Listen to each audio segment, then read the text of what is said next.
అధికార పార్టీ టీడీపీలో ఇంటి దొంగలు ఉన్నారా? ఇంటర్నల్ మీటింగ్స్ లో సమాచారం మొత్తం ప్రత్యర్థులకు చేరవేస్తున్నారా?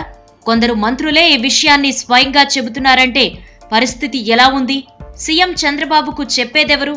తెలిస్తే ఏం జరుగుతుంది? ఓవైపు వేడెక్కిన రాజకీయం, మరోవైపు ఊపెత్తుతోన్న ఉద్యమాలు. ఎవరికి వారే 2019 ఎన్నికలకు సన్నద్ధమవుతున్నారు. ఇదే సమయంలో పార్టీలో కొంతమంది ప్రత్యర్థులకు సమాచారం అందిస్తున్నారనే విషయం హాట్ టాపిక్ అయింది. ఉత్తరాంధ్రలోని కొన్ని ప్రాజెక్టులకు టెండర్లు పిలిచే సమయంలోనే ఆ టెండర్ల సమాచారం అంతా ముందే వెలుగు చూస్తుంది.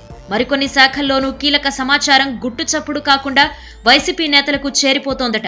ఉద్యోగుల పనితీరు బాగోకపోతే ముందుగానే వారికి పదవి విరమణ కల్పించే విషయమై ఉత్తర్వులు వెలువడబోతున్నాయని, అధికారుల స్థాయిలో ఈ ఉత్తర్వులు సిద్ధమయ్యాయంటూ గతంలో ఓ సమాచారం బయటకు పొక్కింది. దీనికి కారకులెవరో ప్రభుత్వం తెలుసుకుంది. అదే సమయంలో మరికొన్ని శాఖల నుంచి కూడా సమాచారాన్ని సేకరించారట. దీంతో సెక్రటేరియట్, మరికొన్ని శాఖల అధికారుల కదలికలపై నిఘా పెరిగింది. కేవలం రాష్ట్రంలో ఉన్న ప్రత్యర్థి పార్టీకి మాత్రమే కాదు, ఢిల్లీలో ఉన్న కేంద్ర మంత్రులు ఒకరిద్దరికి, ఏపీలో ఉన్న 2 అధికారులు సమాచారం చేరవేస్తున్నారట. ఈ విషయం రాష్ట్ర మంత్రులే స్వయంగా చెప్పడం చర్చనీయాంశమైంది. పట్టిసీమ అవకతవకలపై ఒకరిద్దరు అధికారులే బీజేపీ శాసనసభాపక్ష నేత విష్ణుకుమార్ రాజుకు సమాచారం అందించారట. నివేదికలు కూడా ఇచ్చారట.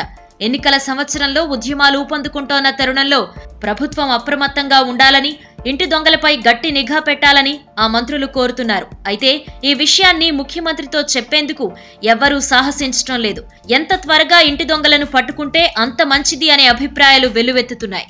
ఈ వీడియో మీకు నచ్చినట్టయితే లైక్ చేయండి, షేర్ చేయండి. మరిన్ని ఇంట్రెస్టింగ్ వీడియోస్ చూడడానికి మా ఛానల్ కు తప్పక సబ్స్క్రైబ్ అవ్వండి.